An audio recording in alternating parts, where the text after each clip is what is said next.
Nestled deep in the heart of Africa, life was simple and peaceful. The villagers worked hard to grow crops, fetch water, and care for their families. Among them was a young man named Madiu, who lived with his widowed mother, Mama Chika. She was known for her kindness and devotion to her son, whom she had raised alone since her husband passed away when Madiu was a child. Mama Chika worked tirelessly to provide for Madiu, ensuring he never went to bed hungry. She sold vegetables at the local market and made clothes for the villagers. Despite their struggles, she always found a way to smile and give thanks for life. Her one wish was to see Madiu grow into a good man who would bring honor to their family. Madiu, however, was restless. He envied the wealthy men who drove cars and lived in big houses in the nearby towns. He often sat under the mango tree near their small hut, dreaming of a life filled with riches and power. "Why must we struggle while others live like kings?" he would often mutter to himself. The stranger's offer. One day, a mysterious man named Okoro arrived in Ojidai.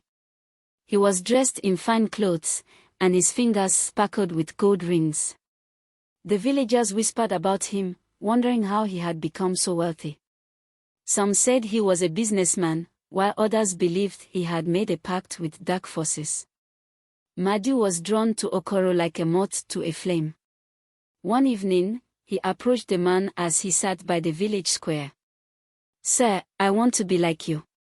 "I want wealth and power," Madiu said, his voice filled with desperation. Okoro smiled, but it was not a kind smile. It was cold and calculating. "Wealth comes at a price, young man," he said. "Are you willing to do whatever it takes?" Without hesitation, Madiu nodded. "Anything. I am tired of being poor." Okoro leaned closer and whispered, "There is a way, but it requires great sacrifice. You must offer the most precious thing in your life. Only then will the spirits grant you wealth beyond your imagination." Madiu's heart raced. He knew what Okoro meant, but he pushed the thought aside. "Tell me what to do," he said. The conflict within. That night, Madiu could not sleep. Okoro's words echoed in his mind. He thought of his mother, Mama Chika, and all she had done for him. She was the most precious thing in his life. "How can I even think of such a thing?" he asked himself. But then, visions of wealth and power filled his mind. He imagined himself driving a sleek car, wearing expensive clothes, and being respected by everyone in the village. "How can I even think of such a thing?" he asked himself. But then, visions of wealth and power filled his mind. He imagined himself driving a sleek car, wearing expensive clothes, and being respected by everyone in the village. Over the next few days, Madiu avoided his mother. Guilt gnawed at him, but so did his ambition. He began to distance himself emotionally, convincing himself that his sacrifice would be worth it. "She will understand," he told himself. "Her spirit will watch over me as I succeed." The ritual preparation.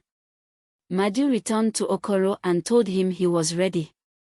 Okoro handed him a small leather pouch containing items for the ritual, a black candle, powdered herbs, and a sharp dagger. "Perform the ritual under the full moon," Okoro instructed. "Bring your offering to the sacred grove outside the village. Once the spirits accept your sacrifice, your life will change forever." Madiu took the pouch and walked home, his hands trembling. That evening, he watched his mother cook dinner.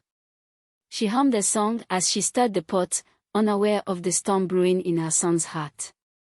As they ate, Mama Chika spoke of her dreams for him. "Madiu, I pray that you find happiness and make our family proud. No matter what happens, remember that I love you." Her words cut through Madiu like a knife, but he had made up his mind. The sacrifice. On the night of the full moon, Madiu led Mama Chika to the sacred grove. He lied, telling her that a special prayer needed to be performed for their family's blessings. Trusting her son, she followed him without question. At the grove, The air was thick with silence. Madhu lit the black candle and sprinkled the powdered herbs in a circle. The flames flickered, casting eerie shadows on the trees. "What is this, Madhu?" Mama Chika asked, her voice filled with confusion. Madhu's hands shook as he held the dagger. Tears streamed down his face as he looked at his mother. "Forgive me, Mama," he whispered. "I have no choice." Before she could react, he carried out the ritual. The grove was filled with her cries, and then, silence. The candle's flame burned brighter, and a chilling wind swept through the grove. Madhu felt a strange energy surround him, and he knew the spirits had accepted his sacrifice. The curse of wealth. The next morning, Madhu woke up to find gold coins and jewelry in his small hut. He was overwhelmed with excitement.